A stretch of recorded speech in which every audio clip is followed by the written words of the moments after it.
2, 1. Un saludo muy cordial, mis queridos amigos y hermanos. Es un placer para mí venir a sus hogares hoy para continuar nuestro estudio sobre el conflicto cósmico. Hemos estudiado hasta ahora 4 temas, este es el número 5 y tenemos algunas cosas extraordinarias que estudiar todavía. Pero antes de abrir la palabra de Dios, queremos pedir su bendición. Así que les invito a inclinar sus rostros para pedir que Dios nos acompañe. Padre Celestial, nos acercamos a tu trono con confianza porque venimos en el nombre de Jesús. Venimos confiados de que tú nos compartirás tu sabiduría para que podamos comprender la importancia de lo que vamos a estudiar. Danos mentes claras, corazones tiernos y danos la valentía, Señor, de vivir en armonía con lo que tú nos muestres en este día. Damos por el privilegio de la oración y sabemos que has respondido porque te lo pedimos en el nombre de Jesús. Amén. Vamos en primer lugar a repasar lo que hemos estudiado hasta este momento. Nos hemos dado cuenta en nuestro estudio que hay 2 aspectos que distinguen a la iglesia adventista de todas las demás iglesias. Número 1, el conflicto cósmico universal entre el bien y el mal. El hecho de que el pecado no es un fenómeno solo de aquí, sino que afecta a todo el universo.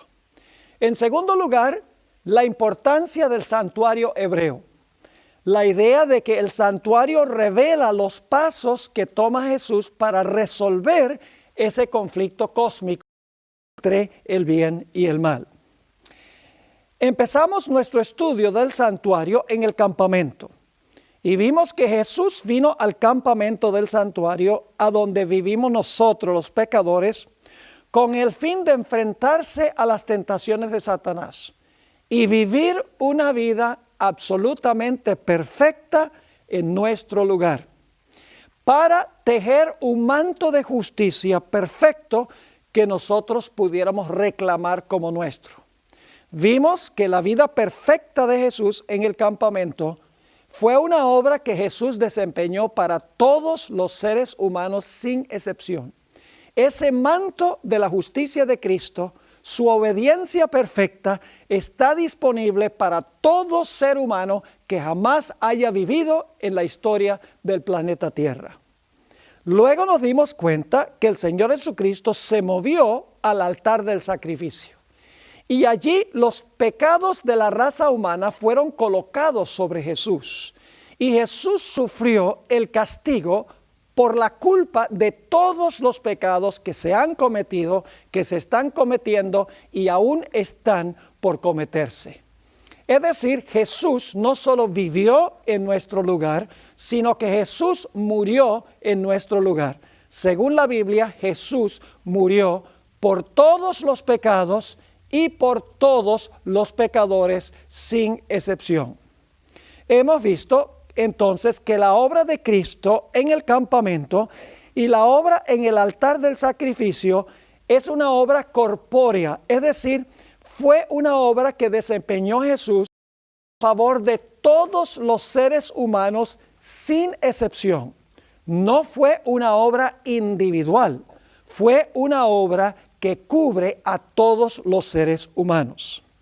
Ahora, volviendo al santuario, Jesús vivió su vida perfecta en el campamento. Luego el Señor Jesucristo murió en el altar del sacrificio, por así decirlo, que representa la cruz. Y entonces estudiamos en nuestro último tema en cuanto a la fuente o el lavacro. Y nos dimos cuenta que el lavacro o la fuente representa la resurrección de Jesús. Es cuando Jesús se lava de la contaminación, sale del sepulcro, resucita, porque Jesús tiene que entrar a la siguiente fase de su obra. Y si Jesús hubiera permanecido en el sepulcro, se hubiera terminado su obra. Pero Jesús tiene que desempeñar una obra en el lugar santo del santuario. Para eso el Señor Jesucristo tenía que vivir de nuevo. Así que el Señor Jesucristo en el atrio murió y luego en la fuente resucitó para que entonces Jesús, estando vivo, pueda desempeñar la siguiente obra en el santuario.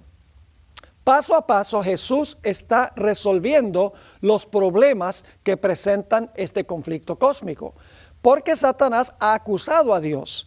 Ha acusado a Dios de hacer acepción de personas, ha dicho que Dios es demasiado justo para perdonar y si perdona entonces no es justo. Ha lanzado una serie de acusaciones en contra de Dios. Hemos visto ya en nuestros primeros temas que cuando Jesús vivió su vida perfecta en el campamento y el Señor Jesucristo murió en el altar del sacrificio, muchas de esas acusaciones de Satanás fueron contestadas por Dios. Ahora, hoy el tema se titula Abogado tenemos. Vamos a hablar de la siguiente obra de Jesús en el santuario. Su siguiente obra se desempeña en el primer apartamento del santuario hebreo. Se conoce como el lugar santo del santuario. Ahora, quiero comenzar nuestro estudio sobre la obra de Cristo en el lugar santo formulando una pregunta muy importante. Esta es la pregunta. ¿Perdonó Jesús todos los pecados de los pecadores cuando Jesús murió en la cruz? Saben, yo hago esta pregunta en muchos lugares donde yo visito, tanto iglesias adventistas como reuniones no adventistas. Y casi siempre cuando hago esta pregunta, que si Jesús perdonó todos los pecados de todos los pecadores en la cruz, oigo una respuesta rotunda: sí, Jesús perdonó todos los pecados en la cruz. Pero eso no está en armonía con la Sagrada Escritura. Y posiblemente les sorprenda lo que estoy diciendo, pero quiero que escuchen cuidadosamente lo que vamos a estudiar y se darán cuenta que Jesús en la cruz hizo provisión. En el campamento hizo provisión para poder perdonar los pecados, pero los perdona cuando nosotros nos arrepentimos y venimos a Él pidiendo que nos dé su justicia. Cristo no perdonó todos los pecados de los pecadores en la cruz del Calvario. Lo que hizo Jesús fue depositar suficiente capital, por así decirlo, en el banco celestial para que cada uno pueda reclamar ese capital personalmente y de esta manera cancelar su deuda. Cuando yo me arrepiento y confieso mi pecado y confío en Jesús como mi Salvador personal, el Señor Jesucristo, vamos a encontrar, toma su vida y su muerte y me los pone a mi cuenta. Y yo soy acepto ante el Padre en el amado. El Padre ahora mira la vida de Jesús, no la mía. Mira la muerte de Jesús para que yo no tenga que morir. Es decir, soy acepto en el amado. Estoy sentado en lugares celestiales con el Señor Jesucristo. Es decir, que la obra que hizo Cristo en el campamento y en el atrio es para todos los seres humanos. Pero en el lugar santo, nosotros reclamamos lo que Jesús hizo personalmente para que nos beneficie a nosotros. Todos conocemos probablemente el versículo más famoso de la Biblia. Lo consigue uno inclusive en partidos de fútbol americano. Allá al final del campo aparece un cartel grande muchas veces donde dice Juan 3:16. Yo creo que casi todo el mundo conoce ese versículo. Pero generalmente enfatizamos especialmente la primera mitad del versículo y nos olvidamos que hay una segunda mitad. Ahora, ¿qué dice ese versículo? Declara, porque de tal manera amó Dios al mundo. Fíjese, amó al mundo que ha dado a su Hijo unigénito. Es decir, Cristo fue dado para todas las personas en el mundo. ¿Significa eso que todos los seres humanos se van a salvar? En absoluto, porque la segunda mitad del versículo dice, para que todo aquel que en Él crea no se pierda, mas tenga vida eterna. En ese versículo encontramos dos aspectos. El aspecto universal de la obra de Cristo, El Señor Jesucristo, por su vida y su muerte, demostró su amor para con todo el mundo, todos los pecadores, pero el versículo también dice que solo se beneficiarán con lo que Jesús hizo aquellos que creen o confían en Él. Les voy a dar un ejemplo para que podamos entender un poco mejor este asunto de cómo Cristo depositó el capital en el banco para que todos se pudieran salvar, pero que tenemos que reclamar ese capital para que nos beneficie a nosotros. Quiero que se imaginen el dueño de un banco. Este dueño tiene recursos ilimitados, trillones y cuatrillones de capital, suficiente para pagar todas las deudas de todos los seres humanos. Él mira a la gente en este mundo, dice, yo tengo compasión de todas esas personas. Mire cómo están endeudados, no pueden dormir, no se pueden concentrar en nada, todo el tiempo están angustiados y preocupados por todas las deudas que tienen. Así que el dueño del banco dice, yo voy a establecer un fondo especial en este banco. Yo voy a depositar en ese fondo suficiente capital para pagar todas las deudas de todos los seres humanos en el planeta Tierra. Toda su deuda de hipoteca, toda su deuda de tarjetas de crédito, toda su deuda de préstamos educativos, toda su deuda de tarjetas de almacenes por departamento, para pagar también la deuda que tienen para el automóvil que están comprando. Es decir, yo voy a depositar en esa cuenta del banco suficiente capital para pagar todas las deudas de todos los seres humanos en el planeta Tierra. Ahora, ¿de qué valdría que el dueño del banco hiciera eso si nadie lo supiera? Claro, hay que anunciar que hay un banco con suficiente capital para pagar las deudas de todos los seres humanos. Así que el dueño del banco dice, esto hay que anunciarlo, hay que avisarle a la gente de que hay capital para todos los seres humanos. Así que a través de los medios de comunicación, a través de palabra de boca, televisión, radio, internet, teléfono, por todos los medios, el dueño del banco anuncia que en este banco hay un capital suficiente para pagar las deudas de todos los seres humanos. Pero hay una condición, y esa condición es que cada individuo tiene que venir al banco y tiene que pedir el capital. Es decir, no es automático que el dueño del banco toma el capital y lo riega por todas partes y paga de los seres humanos. No funciona así. La forma como funciona es que cada individuo, cuando oye que hay el suficiente capital en el banco para pagar sus deudas, tiene que venir al banco y tiene que reclamar el capital como suyo para pagar todas sus deudas. Si no viene al banco para reclamar el capital que está allí, que ha sido depositado por ese magnate, entonces la persona quedaría endeudada. Esto ilustra la obra de Cristo.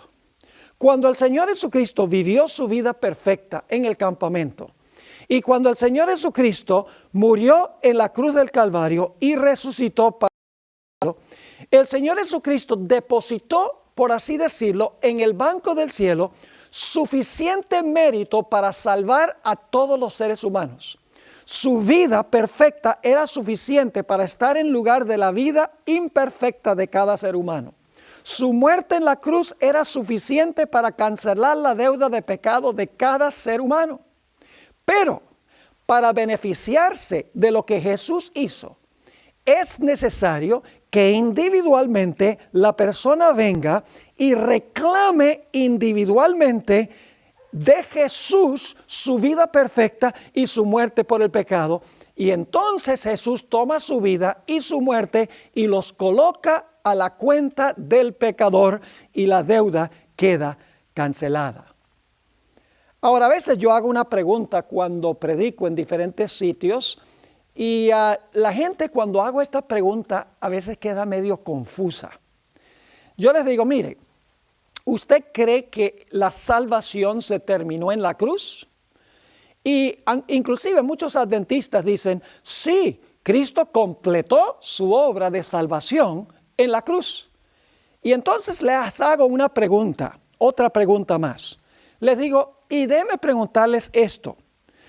Ustedes me podrían decir qué es lo que ha estado haciendo Jesús en el cielo durante los últimos 2000 años, si es que toda la salvación se terminó en la cruz.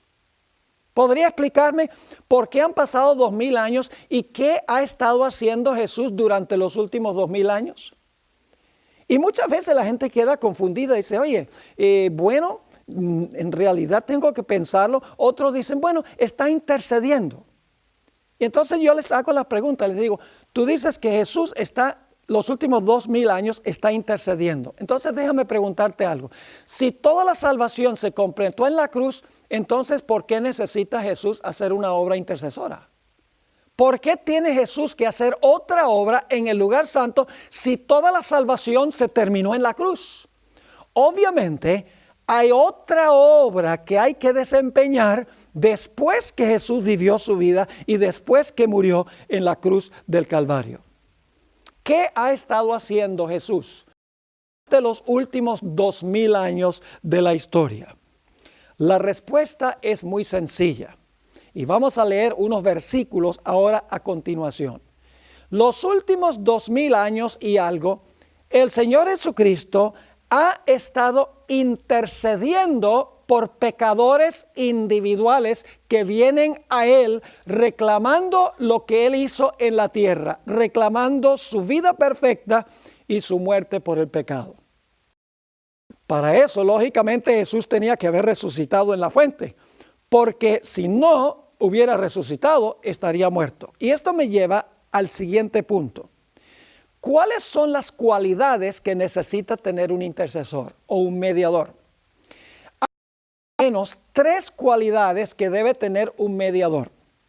En primer lugar, y esto casi ni siquiera hay que mencionarlo, pero en primer lugar, un mediador tiene que estar vivo, porque si está muerto no puede mediar. Por esa razón es que el Señor Jesucristo, después de su muerte, tuvo que estar en la fuente o en el lavacro. Porque si Jesús no hubiera resucitado, Él no podría servir como mediador. Es decir, tiene que estar vivo. Ahora, yo enfatizo esto también por otro motivo. Y es que hoy en día hay muchos cristianos que creen que los santos median por el cielo. San José y Santa María y San Jacinto y San Francisco y San Judas. Una cantidad innumerable prácticamente de santos que la gente cree que está en la presencia de Dios intercediendo por ellos. El problema es que la Biblia dice, los vivos saben que han de morir, mas los muertos nada saben. Todos estos individuos, por más santos que hayan sido durante su vida, murieron muertos hasta que Cristo venga a resucitarlos. Entonces, si están muertos, ¿cómo pueden interceder ahora por los pecadores? En primer lugar, el mediador tiene que estar vivo. En segundo lugar, el mediador tiene que ser Dios y tiene que ser hombre. No solamente un mero hombre puede ser un mediador. Y yo sé que algunos están pensando y están diciendo, pero Pastor Bor, en el Antiguo Testamento habían sacerdotes que eran mediadores. Eso es verdad. Pero en realidad esos sacerdotes ilustraban al verdadero mediador Cristo Jesús. Es decir, para enseñarle a los israelitas la obra que estaba haciendo Jesús, se estableció el sacerdocio para que pudieran entender que Jesús es el único mediador. Es decir, esos sacerdotes solo eran una sombra o una ilustración, una metáfora de la obra única de Cristo Jesús en el santuario celestial. Así que el intercesor tiene que ser Dios y tiene que ser hombre. Y algunos se preguntarán, ¿por qué tiene que ser Dios y tiene que ser hombre? Sencillamente porque para podernos conectar con Dios, tiene que ser Dios. Y para conectar a Dios con nosotros, el Señor Jesucristo o el sacerdote tendría que ser hombre. Esto se ilustra por la escalera que vio Jacob en su sueño. Vio una escalera que alcanzaba hasta el más alto cielo. Y dice que la escalera estaba firmemente plantada en la tierra. Y dice allí que ángeles ascendían y descendían sobre la escalera. Jesús explicó qué representaba esa escalera.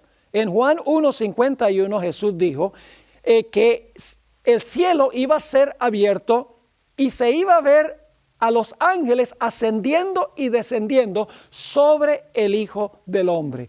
Es decir, la escalera representa a Cristo Jesús. Está plantado en la tierra porque es hombre y alcanza hasta el alto cielo porque es Dios. Solo uno que es hombre y que es Dios puede conectar el cielo con la tierra. Esto también descartaría a cualquier sacerdote humano, porque un sacerdote es meramente humano, no es Dios. Así que ¿cómo un mero sacerdote humano puede representarnos ante Dios si el sacerdote también, vamos a ver, es pecador? No puede representarnos ante Dios porque es meramente un ser humano. Esto descartaría un sistema de sacerdocio donde la gente cree que uno tiene que ir al confesionario para confesarle el pecado al sacerdote humano. El sacerdote no puede interceder por el hombre en la presencia de Dios, sencillamente porque es un mero hombre, y vamos a encontrar en nuestro siguiente punto que es un hombre pecador. La tercera característica que necesita tener un sacerdote, un mediador o un intercesor, es que es necesario que hubiese vivido una vida completamente sin pecado. Vimos en uno de nuestros temas anteriores que en el Antiguo Testamento el sacerdote no podía tener defecto. La víctima que ofrecía el sacerdote tampoco podía tener defecto.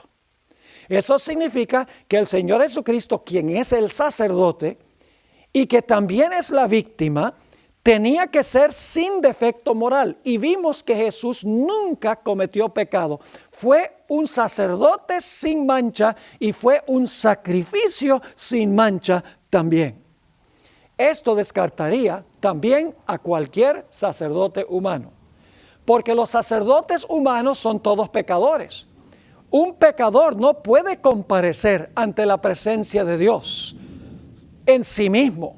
Solamente el sacerdote reclama a Cristo como Salvador, puede entonces presentarse delante de Dios.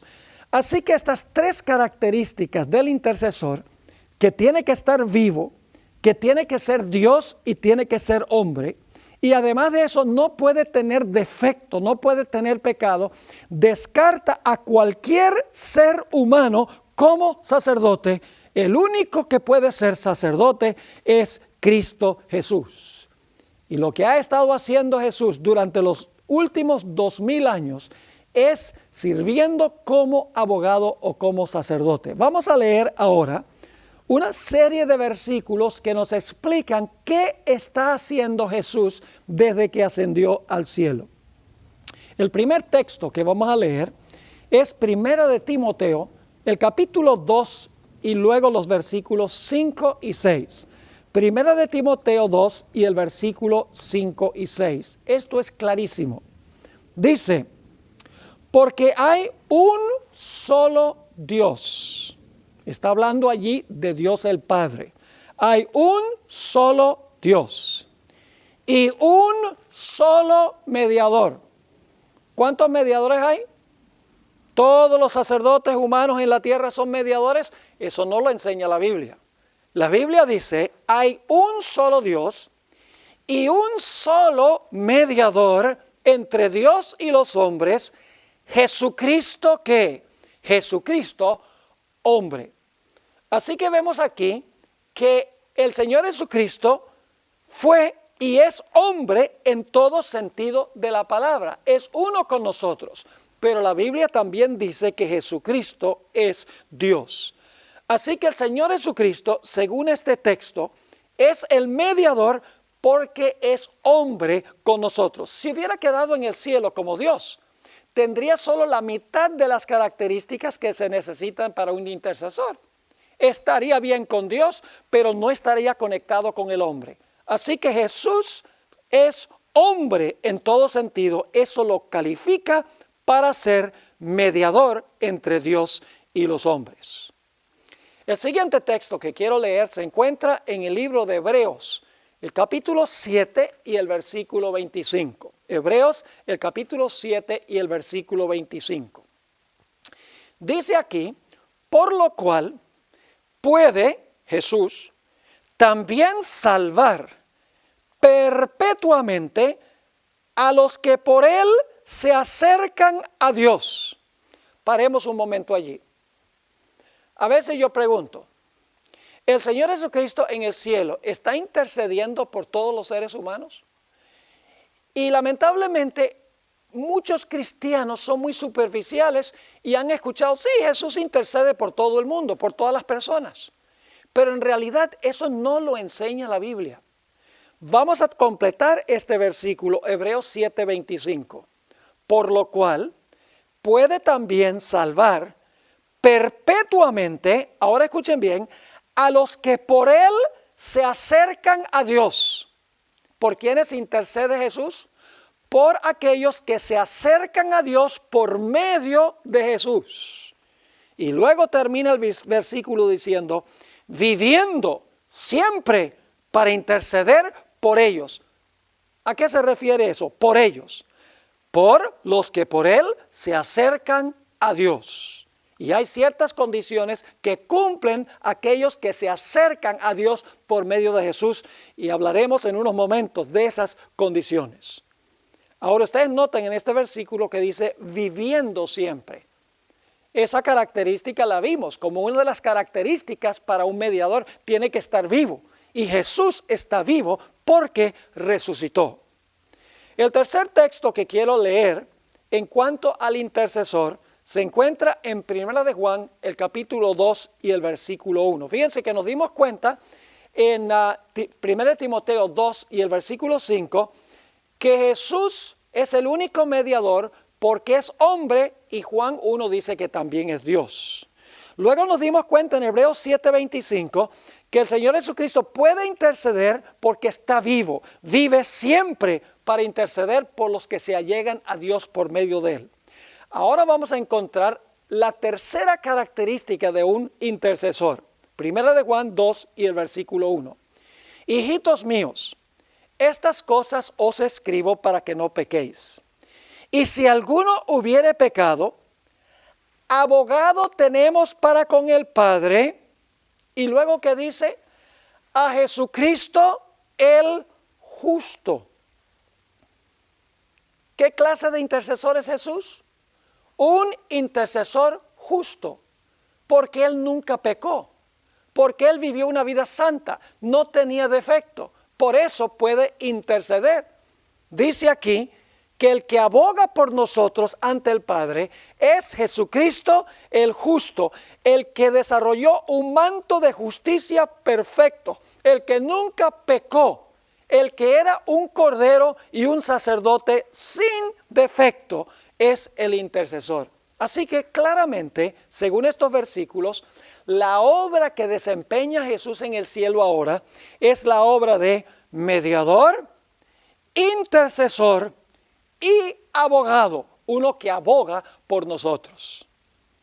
Quiero leer un texto más que demuestra lo que está haciendo Jesús en el cielo ahora. Romanos 8 y el versículo 32 hasta el versículo 34. Dice allí, el que no escatimó ni a su propio Hijo, sino que lo entregó por todos nosotros, ¿cómo no nos dará también con él todas las cosas? ¿Quién acusará a los escogidos de Dios? Fíjense que aquí no está hablando de todos los seres humanos, está hablando de los escogidos, aquellos que han recibido a Jesús como Salvador. ¿Quién acusará a los escogidos de Dios? Dios es el que justifica. ¿Quién es el que condenará?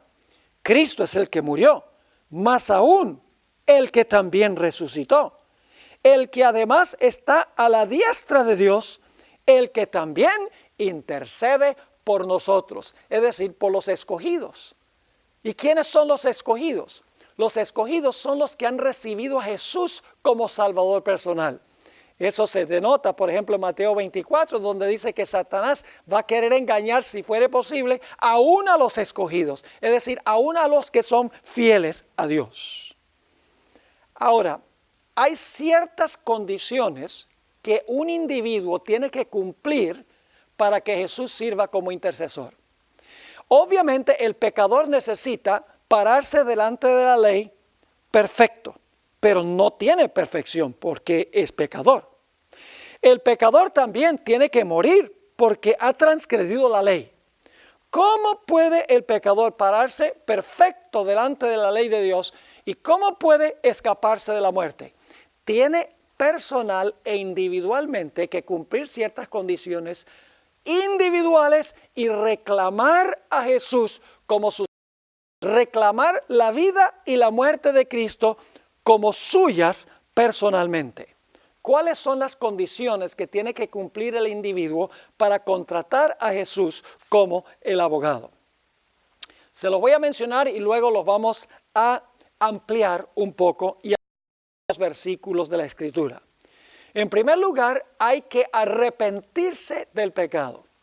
Eso significa estar triste por el pecado, no por las consecuencias que produce el pecado, sino triste por el pecado mismo. En segundo lugar, hay que confesar el pecado. No es suficiente estar triste por el pecado y arrepentirse. Hay que confesar el pecado con la boca. Hay que abiertamente decir, he pecado contra Dios. En tercer lugar, tengo que tener fe o tengo que confiar en Jesús como mi Salvador. Tengo, en otras palabras, que venir a Él y decir, Señor Jesús, yo confío que tú viviste una vida perfecta. Yo confío que tú moriste por el pecado. Y yo confío, como yo estoy triste por el pecado y confieso mi pecado y me aborrezco por mi pecado, yo confío que tú vas a tomar tu vida, tú vas a tomar tu muerte y me los vas a poner a mi cuenta. Vas a sacar el capital del banco y me los vas a aplicar individualmente a mi deuda. En cuarto lugar, y vamos a ampliar este punto, el que se acerca a Dios por medio de Jesús tiene que pasar por el bautismo. Vamos a tomar algunos ejemplos bíblicos de estos pasos. Tal vez una de las historias más claras que ilustran estos pasos se encuentran en la historia del hijo pródigo. El hijo pródigo, como ustedes saben, se fue de su casa, deshonró a su padre, dijo, dame mi parte de la herencia, me voy. Y por allá se fue, toda la herencia que le había dado su padre. Finalmente llegó a una condición donde había perdido todos los bienes que le había dado el padre. Los amigos se le habían ido y terminó trabajando en medio de los puercos, compitiendo por la comida con los puercos. Y él era judío y a los judíos se les prohibía inclusive tocar el cuerpo muerto de un puerco. Así que estando lejos, ahora se acordó de la bondad de su padre. Ay, qué bueno era cuando yo estaba en casa. Qué bueno era mi papá conmigo. Fíjese que la bondad del padre lo atrae. La bondad del padre lo que hace es llevarlo al arrepentimiento. Él dice, yo estoy triste de que haya hecho esto, de que haya gastado esta herencia. Las cosas estaban tan bien en mi casa. Dice, voy a regresar a mi casa. Y le voy a decir a mi padre que estoy arrepentido. Voy a confesar, le voy a decir, he pecado contra el cielo y contra ti. No soy digno de ser llamado tu hijo. Ahí tenemos el arrepentimiento de este joven y cuando regresó la confesión de su pecado. Lo interesante es que la historia nos dice que él confió en que su padre lo iba a recibir o si no, no hubiera regresado. Es decir, se arrepintió, confesó su pecado, confió en su padre y su padre, nos dice la Biblia, lo perdonó. O su glorioso manto de justicia y lo colocó sobre su hijo. Es decir, le perdonó el pecado cuando el joven se arrepintió, confesó, regresó a casa y confió en la bondad de su padre. Tenemos también el ejemplo de Adán y Eva. ¿Saben ustedes que cuando Adán y Eva pecaron, ellos no estaban tristes por haber pecado? Y usted dice, ¿cómo sabe, pastor, que ellos no estaban tristes por haber pecado? Es muy sencillo. Ellos procuraron justificar su pecado. Una persona que trata de justificar lo que hizo el pecado que cometió en realidad no está arrepentida porque le está echando la culpa a los demás. Dios viene a donde Adán y le dice, ¿qué hiciste? Y Adán dice, sí, yo pequé, pero fue la mujer que tú me diste. Y luego entonces viene a la mujer y le dice a la mujer, ¿qué fue lo que tú hiciste? Y la mujer dice, bueno, la serpiente que tú hiciste me tentó y yo pequé. Yo lo admito. Eso no fue tristeza por el pecado, ni tampoco fue una confesión por el pecado, ni tampoco era confianza en que Dios iba a arreglar el problema del pecado que ellos habían introducido en este mundo. ¿Cuándo fue que Adán y Eva realmente se arrepintieron, confesaron su pecado y confiaron en un Salvador? Fue, le dijo a Adán que tomara unas víctimas en un mundo donde antes no existía la muerte. Y le dijo a Adán, Adán, toma el cuchillo, degolla ese animal. Y ustedes pueden imaginarse cómo habrá sido eso. Adán toma esos corderos, porque eran dos pecadores, toman esos corderos y les corta la garganta, chorrea la sangre y ahora el animal está inerte en sus brazos. Y entonces su creador le dice, Adán, por causa de tu pecado, eso es lo que me va a pasar a mí. Por causa de tu pecado, yo voy a tener que sufrir la muerte como ese animal. Ahora sí, Adán y Eva estaban arrepentidos de su pecado, porque entendían que el pecado iba a crucificar a su propio creador, que iba a crucificar a aquel que los había amado tanto como para crearlos y rodearlos de todas las bendiciones del huerto del Edén. Es decir, viendo lo que iba a costar el pecado, llevó a Adán y Eva a arrepentirse, a confesar su pecado y a confiar en un Salvador, y entonces Dios les perdonó el pecado. Así que vemos cuáles son las condiciones para recibir la salvación. Las condiciones son el arrepentimiento, la confesión y luego la confianza en el Señor Jesucristo, y ya veremos que hay una cuarta condición. En unos momentos vamos a hablar de eso. Pero permítanme darles otro ejemplo bíblico, David. El rey David cometió dos terribles pecados. En primer lugar, cometió adulterio. Tomó la esposa de Urías Eteo y tuvo relaciones sexuales con ella y la dejó embarazada, terrible. Y luego procuró ocultar lo que había hecho, mandando a Urías Eteo al frente militar para que se aseguraran de que lo mataran, para entonces David poderse quedar con su esposa. ¡Qué cosa tan terrible! Pecado horrendo, adulterio y asesinato. Pero la Biblia nos dice que David escribió el Salmo 51. Es el salmo de su penitencia. Si ustedes leen este salmo, van a encontrar que David dice, yo me arrepiento de mi pecado. Y dice, yo confieso mi pecado delante de ti. Y dice, ten misericordia de mí, Señor. Es decir, está viniendo a Dios diciendo, yo reconozco que pequé, yo lo confieso sin excusas y confío en tu misericordia, Señor. Y la Biblia nos dice que Dios perdonó estos terribles pecados de David. Ahora, la Biblia claramente nos enseña, mis queridos hermanos y amigos, que los pecados no fueron perdonados en la cruz. Se hizo provisión para perdonarlos, pero no fueron perdonados en la cruz del Calvario. Quiero leerles algunos versículos ahora muy importantes que demuestran cuándo es que los pecados son perdonados. El perdón es algo individual. No es que Cristo en la cruz perdonó corpóreamente a toda la raza humana. No. Hay que reclamar lo que Jesús hizo. Vamos a Hechos, el capítulo 2 y el versículo 38. Hechos 2, 38. Esto es en el día del Pentecostés. El apóstol Pedro acaba de predicar un poderoso sermón diciendo que Jesús murió, resucitó y ascendió al cielo para servir como intercesor por los seres humanos.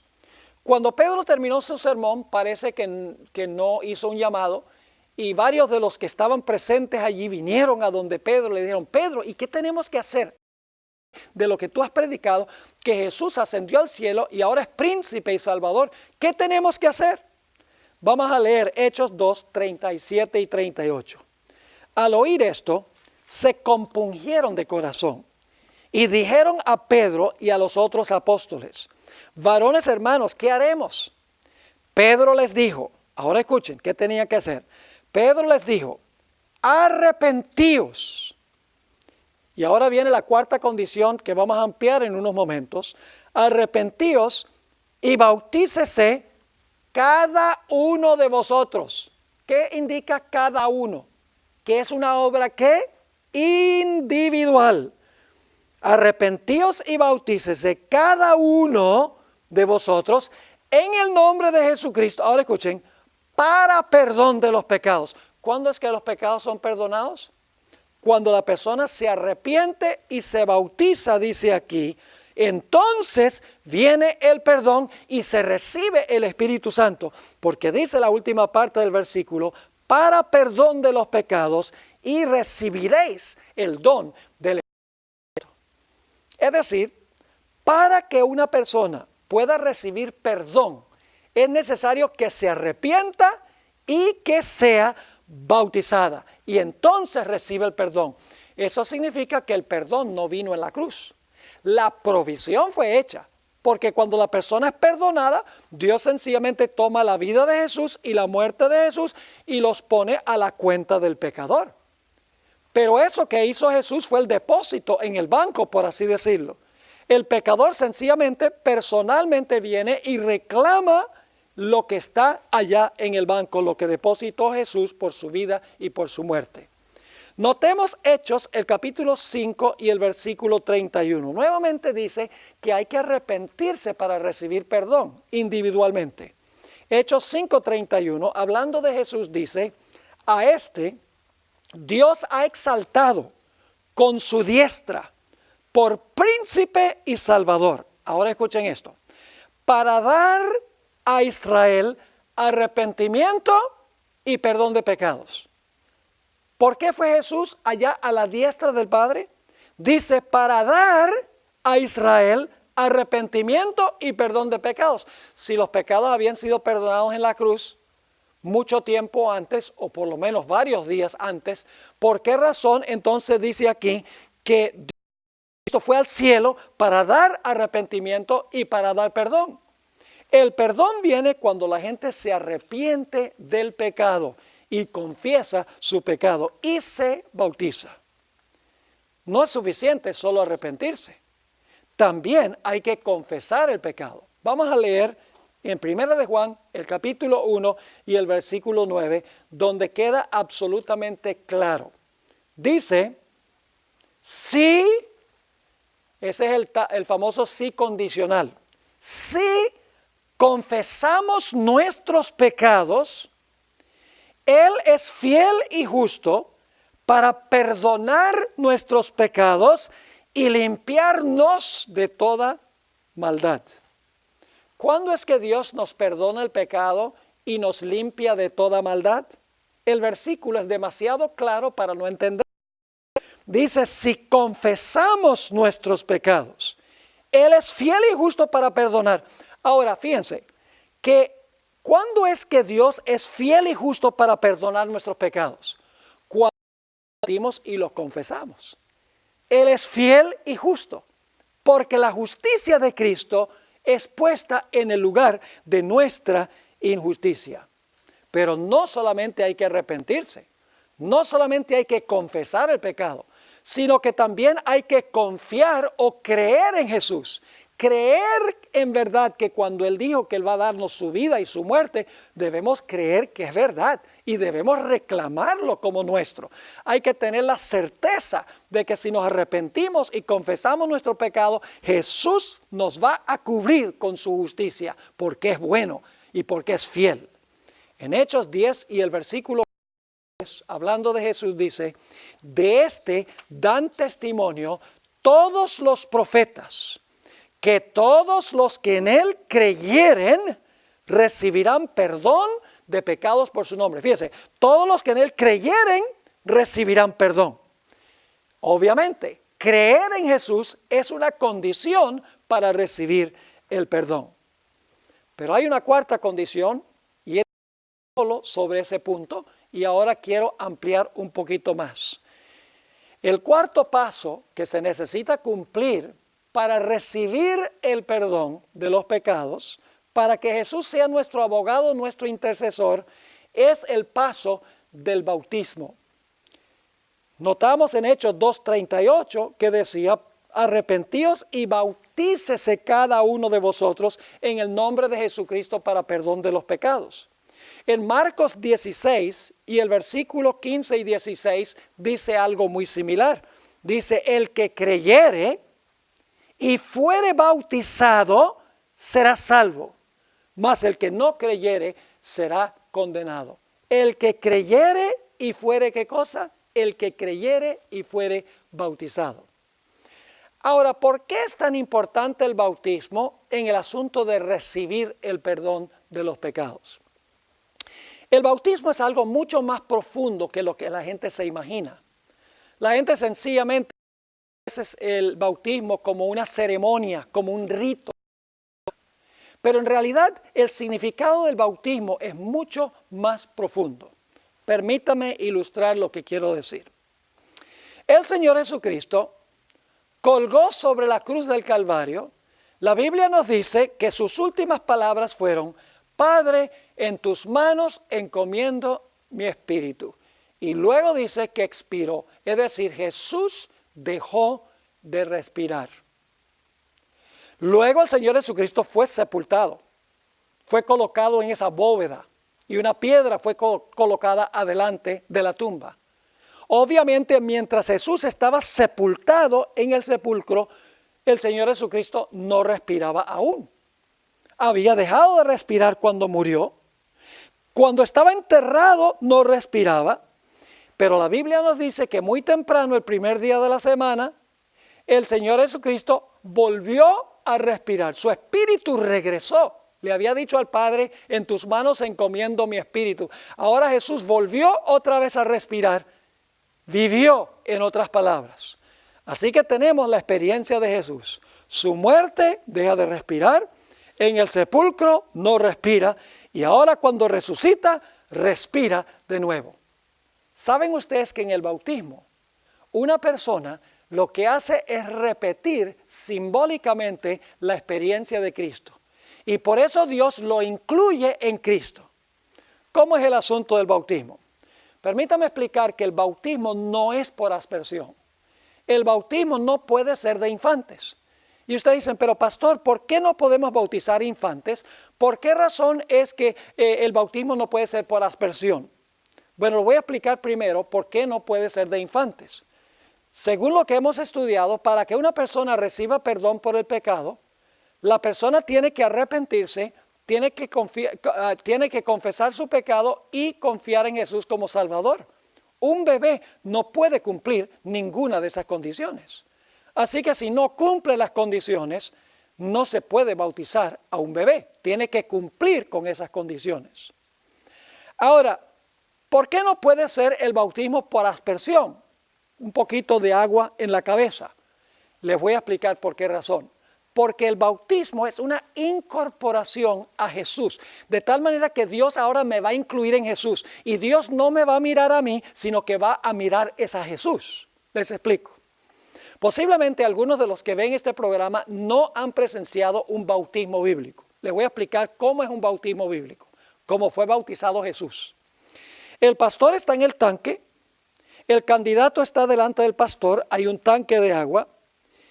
Y el pastor está de perfil, el candidato, y el pastor levanta la mano y dice, yo te bautizo en el nombre del Padre, del Hijo y del Espíritu Santo. Amén. Y entonces yo pregunto, ¿qué es lo último que hace esa persona antes de que el pastor lo coloque debajo del agua? Lo último que hace es dejar de respirar. Y debo decir, más le vale dejar de respirar. Deja de respirar. Como cuando Cristo murió en la cruz, dejó de respirar. ¿Qué hace esa persona mientras está sepultada debajo del agua? No respira, como Jesús no respiraba cuando estaba en el sepulcro. ¿Y qué es lo primero que hace el candidato cuando sale del agua? Respira de nuevo, como Cristo respiró de nuevo cuando el Padre le devolvió el Espíritu que Jesús había encomendado en manos de su Padre. En el bautismo, mis queridos amigos, nosotros estamos pasando en miniatura por la experiencia de Jesús. Estamos dejando de respirar, muriendo. Estamos sepultando el pecado y estamos resucitando a novedad de vida.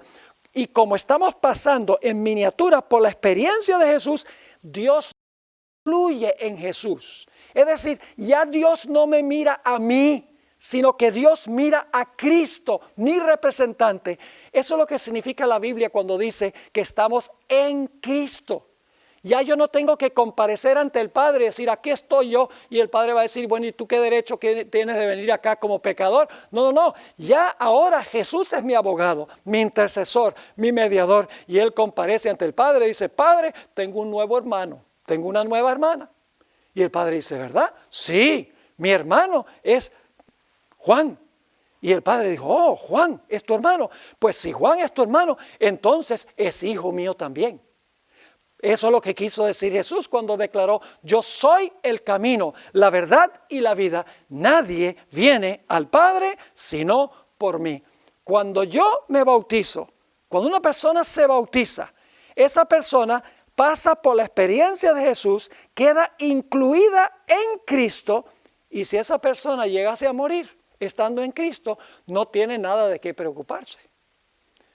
Porque la Biblia nos dice en 1 de Tesalonicenses, el capítulo 4, que el mismo Señor descenderá del cielo con aclamación, con voz de arcángel y con trompeta de Dios, y los muertos en Cristo resucitarán primero. Porque esa persona espiritualmente murió, fue sepultado y resucitó de los muertos. En el bautismo está en Cristo. Si llegase a morir físicamente, el Señor Jesucristo va a venir a resucitarlo porque está en Cristo. ¡Qué glorioso mensaje tiene el bautismo! Es el momento cuando oficialmente el Señor Jesucristo toma su vida y su muerte y nos lo pone a nuestra cuenta. ¡Qué glorioso es el bautismo! Ahora, nuestro tiempo se está terminando. Quiero leerles una cita que encontramos en el libro Primeros Escritos, página 259 y 260, sobre la relación entre la obra que desempeñó Cristo en la tierra y la obra que fue a hacer en el cielo. Dice así, el desgarramiento del velo en el templo. Ustedes recuerdan que se rompió, se rajó ese velo de arriba abajo, fue sobrenatural. El desgarramiento del velo en el templo demostró que los sacrificios y los ritos judaicos no serían ya recibidos. El gran sacrificio, ahora escuchen bien, había sido ofrecido y aceptado. Jesús murió en la cruz y cuando ascendió al cielo se compareció ante el Padre y el Padre le dijo, tu sacrificio es acepto para poder interceder por los que se allegan a mí a través de ti. Así que dice, el gran sacrificio había sido ofrecido y aceptado. Y el Espíritu Santo que descendió en el día del Pentecostés dirigió la atención de los discípulos desde el santuario terrenal al celestial, a donde Jesús había entrado. Ahora fíjense a dónde fue Jesús, a donde Jesús había entrado con su propia sangre, ahora escuchen, para derramar sobre los discípulos los beneficios de su expiación. ¿A qué fue Jesús al cielo?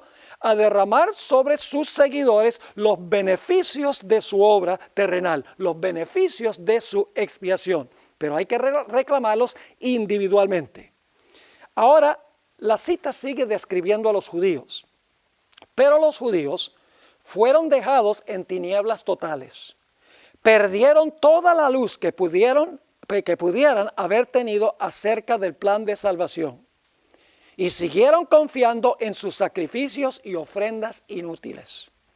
El santuario celestial había reemplazado al terrenal, pero ellos no tenían noción del cambio, porque no habían seguido a Jesús, no habían seguido la obra, no le habían seguido la obra en el campamento, no le habían seguido la obra en la cruz, más bien participaron en su crucifixión y por lo tanto no lo pudieron seguir a su siguiente obra en el santuario. Sigue diciendo, el santuario celestial había reemplazado al terrenal, pero ellos no tenían noción del cambio.